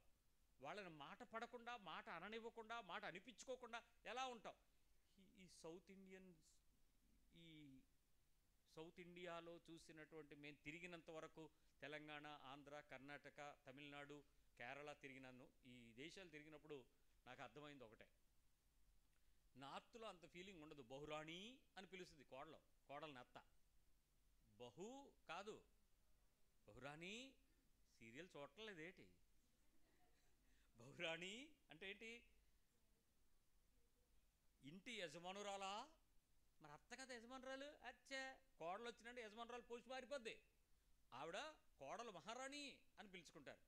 ఈ కిందన వచ్చే దరిద్రం ఏంటంటే, ఎంత అణిగితే వీళ్ళు తొక్కేస్తారు అత్తలో. త్రిప్లెక్స్ సబ్బే రుద్ది అటు ఏవి రుద్దుతున్నామో అది బట్టల పాత్రలా చూడరు, సంస్కారవంతమైన సబ్బే ఏకంగా ఏలెత్తాం. ఏమంటే మా అత్తను నిలబడింది. అరే మీ అత్తని నిలబడి చేసినప్పుడు నీ నోట్లో మాట్లాడలేవు. వీళ్ళ నోట్ నిండా సబ్జెక్టు, ఫోన్ నిండా మెమరీ కార్డు, యాసలు వేస్తే టీవీ5 ఎక్కడి నుంచి వీడియో తీసేస్తానో తెలియట్లేదు. ఎందుకు కొంప కొల్లేరైపోద్ది నోరు మూసుకుని ఉండక. రాజ్యం వెళ్తుందంట. ఈ అత్తరు అలాగే తయారయ్యారు. మామూలు సంగతి నోరు మూసుకుని బయట ఉండడమే. అదేం అనకండి, ఆడికి అంత సీన్ ఉందా? ముందు అత్తే ఆపేది, కోళ్ళ వరకు రానివ్వదు. కంట్రోల్ చేసుకోవాల్సిన విషయం ఏంటంటే, మీరు ఇద్దరికీ సన్మానం. నా కూతురు నన్ను సన్మానించాలంటే, నా కొడుకు నన్ను సన్మానించి ఆ మర్యాద ఇవ్వాలంటే, తండ్రిగా నేను నా మర్యాదను సంభావంగా చూసుకోవాలి. నా కొడుకుకి నేను చూడాల్సిన పద్ధతి, నా కూతురుతో నేను చూడాల్సిన ప్రవర్తన, నా కోడలతో, నా ఇంటి గౌరవాన్ని నిలబెట్టడానికి వచ్చిన కోడలతో నేను చూపించాల్సిన ప్రేమ, నా ఇంటి వంశాన్ని తీసుకుని ఉద్ధరిస్తున్నటువంటి నా కోడలతో నా మమకారాన్ని, నా అల్లుడితో నా మమకారాన్ని పెంచాల్సిన స్థితి ఇద్దరికీ సమానం వర్రా. Don't be foolish. తక్కువగా చూడటం, చులకనగా చూడటం. ఏమైనంటే దానికి ఒక పదం వాడతారు. నేను ఈ పదం వాడడం నాకు ఇష్టం లేకపోయినా మనం మాట్లాడుకుంటున్న సమాజపు భాషను వాడుతున్నాను, గమనించండి. ల్యాబ్ రోడ్లాగా. ఈ పదం రోడ్డు మీద వాడే మాట. ల్యాబ్ రోడ్లాగా అంటే మరి నువ్వు ఇంట్లో ఉన్నా ఆ బుద్ధులు పోవా, వీధి బయట ఉన్నా అదే బుద్ధా? ఎందుకు ఆ పదం వాళ్ళ గురించి మాట్లాడతావు? It is not the labour. Labour అంటే కష్టపడేవాడు అని అర్థం.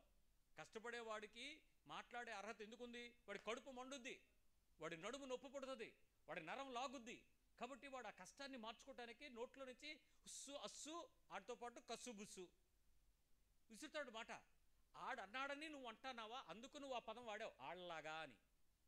వాడు కష్టపడ్డాడు, కానీ నువ్వు కష్టపడట్లేదు కదా. వంటి బిగువును నువ్వు ఎందుకు ఆపుకోలేకపోయావు మాటని? అది దాని అర్థం. వాళ్ళలాగా ఎందుకు మాట్లాడుతున్నావు అంటే, వాడు కష్టపడుతున్నాడు కాబట్టి వాడు అనేస్తాడు. నువ్వు కష్టపడలేదు కదా, పంటి బిగువున ఆగిపెట్టు, నొక్కిపెట్టు, పదాన్ని రానివ్వకు, ఆపు. జారిపోతే ఏముందర్రా? ఒక్క పదం జారిపోతే విలువేముంది? నీవెంత వ్యక్తిత్వం కలిగి ఉన్న ఒక్క పదం జారిపోతే సంస్కారం పోయినట్టేగా, నీ విలువ చచ్చినట్టే కదా. ఏముంది ఆ పదంలో? అనేసిన తర్వాత బాధపడడానికంటే పట్టి బిగువున దాన్ని బిగబట్టలేవా? కొద్దిసేపు సమస్య దాటిపోద్ది ఒక నిమిషంలో. అనాల్సిందే అనేసి నాకు ఇలాగ అవ్వాల్సిందే, నా కర్మ. ఎందుకు ఎవరిని నిందిస్తావు?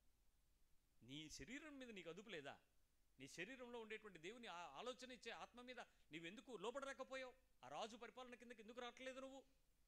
అందుకే ఆ వచనం గుర్తుపెట్టుకోవాలి. It's a command.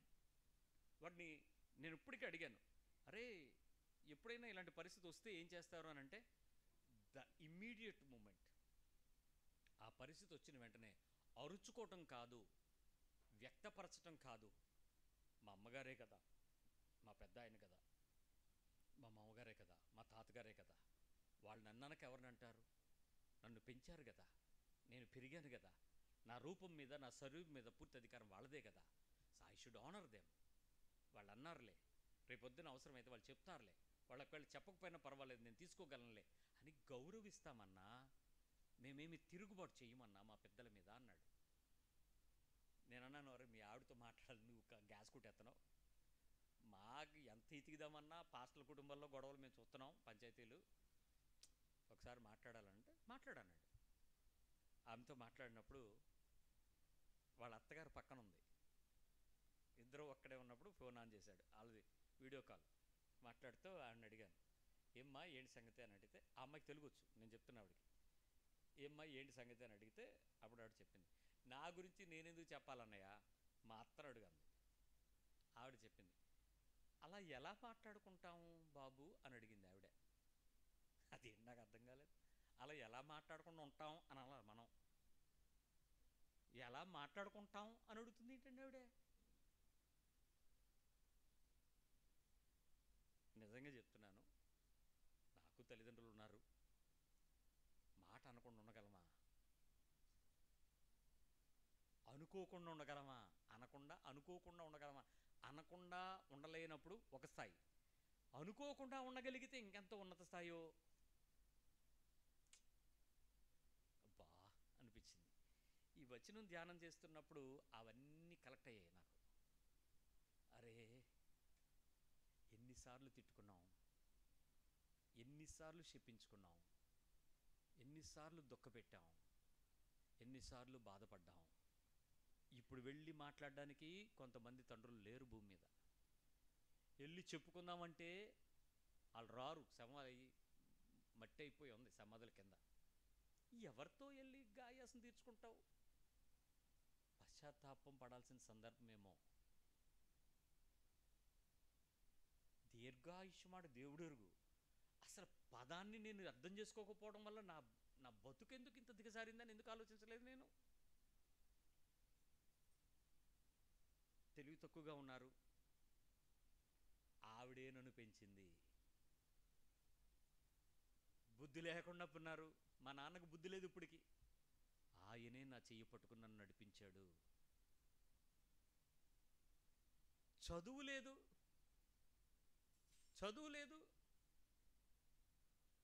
నన్ను చదివించడానికి పునాదులు వేసింది.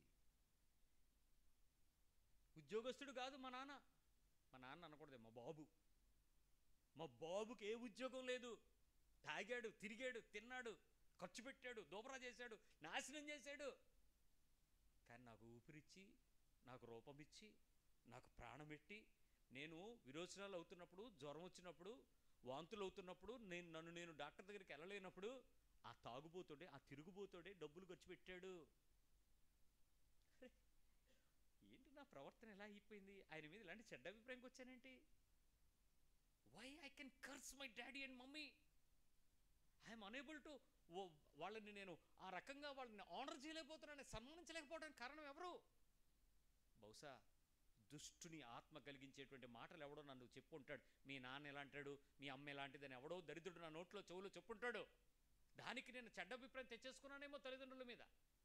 నో, ఈరోజు మాట చెప్తుంది కదా, అలాంటి స్థితిలోనే వాళ్ళు మనల్ని లేపినప్పుడు మనం ఎంత మర్యాదగా ఉండాలర్రా, వాళ్ళతో ఎంత ప్రేమగా ఉండాలర్రా, ఎంత క్రమంగా ఉండాలర్రా. ఏ ఆశ ఉండదు వాళ్ళకి. ఇక వాళ్ళకు ఉన్నదల్లా మీరు క్షేమంగా ఉండాలని కోరుకోవటమే, పిల్లలు క్షేమంగా ఉండాలని ఆశపడ్డమే. వాళ్ళకి ఏదో బలహీనత వచ్చినప్పుడు కోట్ల రూపాయలు వాళ్ళు కోరుకోరు. ఆ పూటకి వేడి అన్నం, వేడి గంజి, ఆ పూటకి వాళ్ళు చేసుకోలేని చేతులు వణుకుతున్నప్పుడు చేతికిచ్చే మాత్ర, ఆ గ్లాసు పట్టుకుని నువ్వు తండ్రి తాకిపించడానికి వస్తే ఆ ప్రేమ. నీ మనవడో మనవరాల్లో పక్కకెళ్ళి తాతయ్య నేనున్నాను పదా అనంటే ఆ కోరిక. అంతకించి వాళ్ళకేం కావాలండి లైఫ్లో? మీ బ్యాంక్ అకౌంట్లు తీసుకెళ్తారు వాళ్ళు. Why we are not worshipping so many things? చాలామందిని వర్షిప్ చేస్తున్నాం మీరు. ఫ్యాంటసీ, సినిమా యాక్టర్లు అంటే ఫ్యాంటసీ, ఓ హీరోయిన్ అంటే, ఒక పాస్టర్ అంటే, మరొకడు ఎవడో క్రికెటర్ అంటే, మరొకడు ఎవడో అంటే, బోల్డ్ మందిని ఆరాధిస్తున్నారు. అసలు మనుషుల్ని ఆరాధించకూడదు, నువ్వు సన్మానించాల్సిన అర్హత కలిగిన నీ పేరెంట్స్ ఉన్నారు. What about them? లోకము మిస్అండర్స్టాండ్ చేసుకుని వాళ్ళ కాళ్ళకి పాదపూజ చేస్తుంది, వాళ్ళకి తలకేమో కిరీటాలు పెట్టమంటుంది. ఆత్మీయమైన వాక్యం నీతో చెప్తుంది, వాళ్ళతో నువ్వు ప్రవర్తించే ప్రవర్తన జాగ్రత్తగా ప్రవర్తించు. అది నీ తల్లి అయినా, నీ తండ్రి అయినా, అత్త అయినా, మామైనా, మర్యాదగా ప్రవర్తించు. వాళ్ళతో నోటి మాటలో హెచ్చరికగా జాగ్రత్తగా తీసుకో. దట్స్ ఓ ఫోర్కాస్ట్ వార్నింగ్ ఏంటో తెలుసా?